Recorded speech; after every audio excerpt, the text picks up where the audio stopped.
I want to stress that to the mums and dads, your children will be well looked after inside when they arrive. They'll be literally ushered.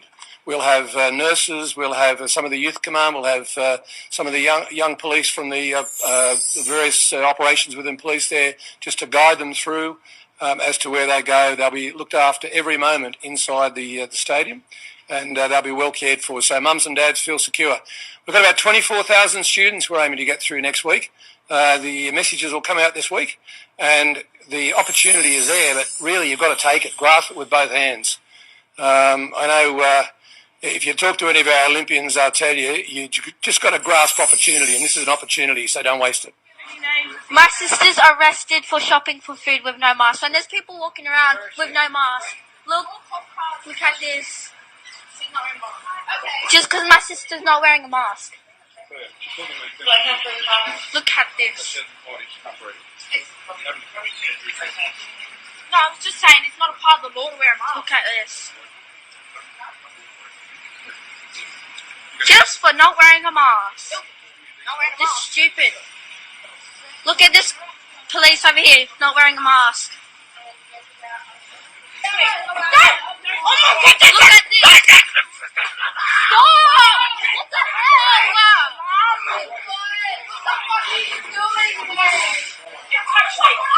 Look at this. Look at this. Look at this. My brother was a for nothing. The kid was made a 12-year-old. No, fuck off. Get on there. Rico. He was made a 12-year-old. Look at this. The kid was made a 12-year-old.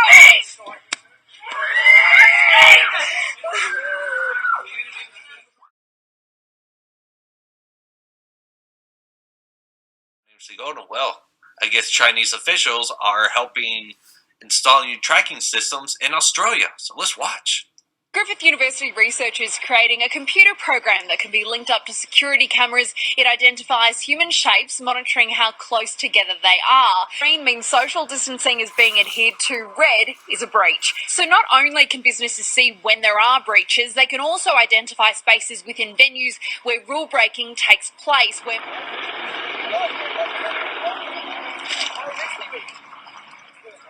I leave my jacket alone. No, mate, I'll take it. You leave my jacket alone. So you don't want to leave my jacket alone.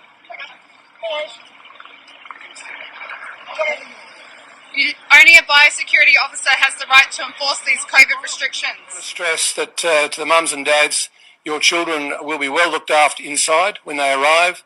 They'll be literally ushered. We'll have nurses, we'll have some of the youth command, we'll have some of the young police from the various operations within police there just to guide them through as to where they go. They'll be looked after every moment inside the stadium, and they'll be well cared for. So mums and dads feel secure. We've got about 24,000 students we're aiming to get through next week. The messages will come out this week, and the opportunity is there, but really you've got to take it, grasp it with both hands. I know if you talk to any of our Olympians, they'll tell you, you just got to grasp opportunity, and this is an opportunity, so don't waste it. The masses have never thirsted after truth. They turn aside from evidence that is not to their taste, preferring to deify error if error seduced them. Whoever can supply them with illusions is easily their master. Whoever attempts to destroy their illusions is always their victim. According to the psychologist Carl Jung, the greatest threat to civilization lies not with the forces of nature, nor with any physical disease, but with our inability to deal with the forces of our own psyche. We are our own worst enemies, or as the Latin proverb puts it, man is a wolf to man. In Civilization in Transition, Jung states that this proverb is a sad yet eternal truism, and our wolf-like tendencies come most prominently into play at those times of history when mental illness becomes the norm rather than the exception in a society, a situation which Jung termed a psychic epidemic. Indeed, it is becoming ever more obvious, he writes, that it is not famine, not earthquakes, not microbes, not cancer, but man himself, who is man's greatest danger to man, for the simple reason that there is no adequate protection against psychic epidemics, which are infinitely more devastating than the worst of natural catastrophes. In this video, we are going to explore the most dangerous of all psychic epidemics, the mass psychosis. A mass psychosis is an epidemic of madness, and it occurs when a large portion of a society loses touch with reality and descends into delusions. Such a phenomenon is not a thing of fiction. Two examples of mass psychoses are the American and European witch hunts of the 16th and 17th centuries, and the rise of totalitarianism in the 20th century. During the witch hunts, thousands of individuals, mostly women, were killed, not for any crimes they committed, but because they became the scapegoats of societies gone mad. In some Swiss villages, writes Francis Hill, there were scarcely any women left alive after the frenzy had finally burned itself out. When a mass psychosis occurs, the results are devastating. Jung studied this phenomenon and wrote that the individuals who make up the infected society become morally and spiritually inferior. They sink unconsciously to an inferior intellectual level. They become more unreasonable, irresponsible, emotional, erratic, and unreliable, and worst of all, crimes the individual alone could never stand are freely committed by the group smitten by madness. What makes matters worse is that those suffering from a mass psychosis are unaware of what is occurring. For just as an individual gone mad cannot step out of his mind to observe the errors in his ways, so too there is no Archimedean point from which those living through a mass psychosis can observe their collective madness.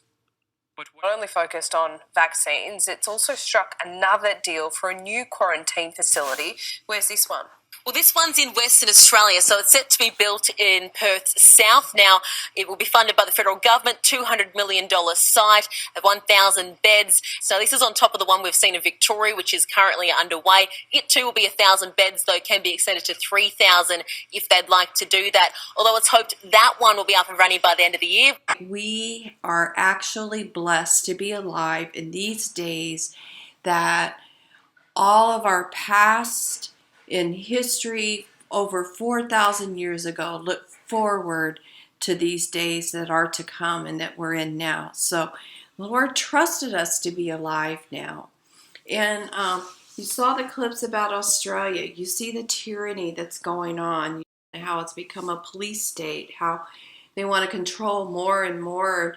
And I'm sure those who watch my videos are very well aware of what's going on in Australia. And I believe it's a precursor. We've had the same thing happen in Europe just before the Holocaust. So here we are. The only problem and the only difference now has occurred in a localized area where there's dictatorship. Well, this time it's global. This is the difference. And thus the scripture comes to my mind about how the Lord said that there would be no days like this, nor ever shall be again. And here is the faith and the perseverance of the saints. Being a non-believer, I would really advise you to not play around anymore and joke about how Jesus is a zombie or a crazy homeless person. It's not time. To get through what's coming and already in these days, you need the Lord. You need your Creator by your side and His strength and His wisdom and revelation and healing. And the only way to do that is through Jesus Christ. And I say it is not time to play around anymore. But for those who are believers, I want to remind you very quickly that we are to not live in fear on both sides. You're looking at both sides, not on the left, not on the right. We don't live in fear about getting coronavirus, and we don't live in fear about not having the shots or not being able to go somewhere. Because who instills fear into our lives is the enemy, and fear is not of the Lord.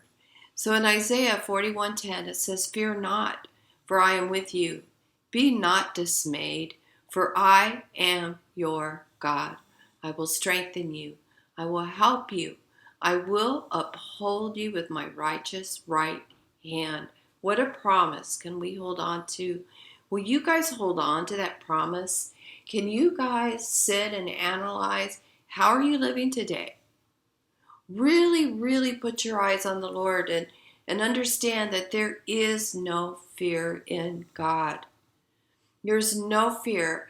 And as you looked at this mass psychosis partial video, one of the ways to create mass psychosis is through fear. And as you know, that has been what's going on. So I encourage you. And God bless you. Ability with that increased presence to clamp down on people doing the wrong thing. From Monday, the health orders will be formally enforced from midnight. However, between now and then, police will still be able to impose these additional fines, even though the health orders kick in on Monday morning after midnight. Between now and then, if police have evidence that you're doing the wrong thing in any of these categories, these additional fines will apply.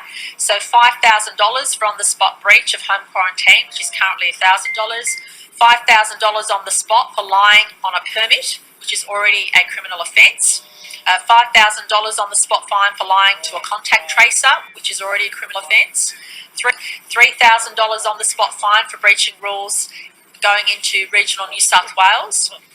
In Greater Sydney and other lockdown areas, but not the local government areas of concern, the 10-kilometre rule will come down to 5 kilometres. So you can obviously do activity within your local government area, but instead of 10 kilometres from your home, it will be 5 kilometres from your home, and that's for all of Greater Sydney. In affected local government areas, you will need to register your single buddy to make sure that people aren't abusing that rule. And also, importantly, for regional New South Wales, you will need a permit to go into regional New South Wales.